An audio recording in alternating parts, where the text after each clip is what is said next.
AM 590, KXSP Omaha's ESPN Radio. It's time for the Front Stretch, brought to you by Joe's Karting in Council Bluffs. Online at joeskarting.com. Oh, it is so good to be back for another season of the Front Stretch. 39 consecutive weeks of nothing but dirt track, NASCAR talk, and, well, probably some bad radio, but we'll correct it as we go along, I promise. Joined again for another year by my good buddy, B-Mod Bud, Buddy Ray. Welcome back to the show. Glad to be back. I'm excited. We're going to see what happens this year and shoot from the hip, and we'll just see. It's a very impromptu show, but yeah. Sometimes it'll be good, sometimes it'll be bad. And joined also back for another year, Andrew Kaziski. You know what? I think that, what do we have, a month or 2 months off right there? I pretty much slept the whole time. Didn't have no fun at all. I'm ready to go racing again. You hibernated pretty much, is what you're saying. Isn't it funny, Andrew? Most of the drivers, in the off-season, we're working on our cars, but you're right. I mean, it's like we hibernate. We don't go anywhere. We don't do nothing. We stay in a cave somewhere, and, once Daytona rolls around, here we are today, and guess what? We're back in the seat. So tell you what, butterflies are starting to fly where I'm at. Oh, I'm excited. I've been just chomping at the bit ever since the checkered flag flew at Homestead Miami Speedway, and the best NASCAR driver of all time took home the championship. No, I am not biased. I'm not biased at all. So it's been a long off season, even though I think it's the shortest off season in sports. Yep. 80 some days, which is, by the way, 80 some days too long. But I guess these guys, you guys need an off. You guys need a break a little bit.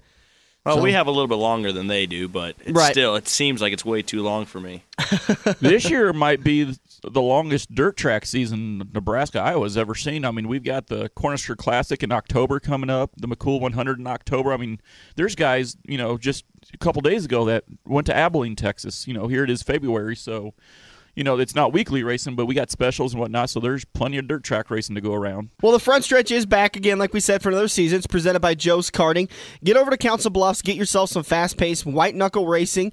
Come see Bud down to Joe's Karting and get yourself some great racing. And it's about the only way you're going to get an idea of what these guys go through on a weekly basis without actually spending the money to get yourself a seat in a dirt track car or even a NASCAR car. That's absolutely correct. Andrew, great to have you back. You're going to be taking on a little bit of a different role this year. You're going to be heading up the infield reporter.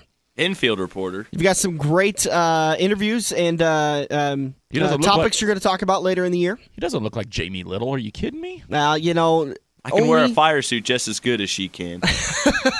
Wow. We couldn't afford Jamie Little's salary, so... No. But we're going to be, this season, we're going to have some great stuff. We're going to talk to the president of Kansas Speedway. We're also going to talk to the CEO of Newton Speedway, also known as Iowa Speedway. Got some great interviews. We're going to do, starting next week, we're going to do a local dirt track tour where we're going to talk to a lot of presidents, directors of dirt track races throughout the area. That'll be interesting. I mean, every dirt track from Harlan, I-80, Eagle, a lot of tracks have a lot of neat things coming up. For some of the best family entertainment around here in the Midwest. I mean, you got to go out to these tracks and see what these guys like Andrew and the others, you got to see what they do. I mean, it's a show. It's an event. And these are going to be the guys that, if everything goes great for Andrew, maybe someday, 5-10 years, maybe we'll see him suiting it up in a nationwide race or a Craftsman Truck Series race, You never know if these guys, if the dirt track guys you're watching today are going to be ended up in NASCAR tomorrow. Oh, absolutely. Look at Carl Edwards, Clint Boyer, Jimmy Johnson, all these NASCAR guys at some point in time or another have sat behind the wheel of a late model or a modified or a sprint car. I mean, look at Blaney coming from the World of Outlaws, years ago, and I can't remember if he still does it on a limited schedule, but I mean, this is where NASCAR came from, is the dirt track. Andrew's got a ways to go, but yeah, 5-10 years, we'll see him in Cup Series. Yeah, it's all about learning what you need to learn down here until you get up there and actually start wrecking the big dollars. There you go. So when you make your transfer to NASCAR, are you going to have Chad Knaus as your crew chief so you can get fined and talked about and stuff like that? If Chad Knaus is my crew chief, I'll get fined every single week. I do not care. That dude is good. The good news is you won't get any super secret fines anymore now that NASCAR has done away with that. How do you guys feel about that? Well, we'll get into that in turn 2. But yeah, there has been quite a few changes in the NASCAR world and in the dirt track world too that we're going to talk about in turn 2 and up into turn 4. We're going to talk about some of the EFI, the electronic fuel injection that they've now fully implemented into the NASCAR circuit, and we're going to talk about some of the off-season changes. There has been this is probably one of the silly seasons we've seen yet, with some of the big changes in NASCAR. The sponsorship dollars have become ever so important, and that has meant that several drivers are without a ride. And we're going to cover that coming up in just a little bit into turn 2. So, also this hour, we're going to talk to Dr. Dean Sicking of UNL. Got a great interview with him lined up that he's going to talk about the safer barrier walls in NASCAR. Probably one of the more important safety features on a track. There are millions of safety features on the car themselves, but when it comes to car connecting with wall, Dr. Dean Sicking is a major part, and his team are a major part of developing that so that drivers can hit those walls. And let me tell you, there was a couple of races last year. One comes to mind, Jimmy Johnson tacking the wall at Charlotte Motor Speedway. The way he hit that wall was it doesn't look hard when you're watching it live on TV, but when you go to the in-car camera, man, I tell you what, that's some serious G-force they put on that wall, and that safer barrier is responsible for allowing him to just get up and walk away with a headache. Oh, absolutely. We don't need any more Sam Weldon. I mean, rest in peace. But we don't need any more. We don't need anything like that. You know, and we need to make this sport on all levels and all different sanctioning bodies as safe as it can be, while still putting on the white knuckle fender-to-fender race in action that we all come to love. So we got that interview coming up in turn 3, talking to him about the safer barrier walls. And there's a little bit of an issue that's come up in the last few years that he wanted to come on and talk to us about so that we could get it out to the public. And it's one thing that I was unaware of, that the safer barrier walls were created right here in our home state. Well, I knew they were created here. I just didn't know all the dynamics that went into it and exactly how it came about. So yeah. I'm curious to hear the interview. Yeah. So it's great that UNL was one of the major leading forces, and Dr. Dean Sicking and his team. So we'll talk to him in turn 3.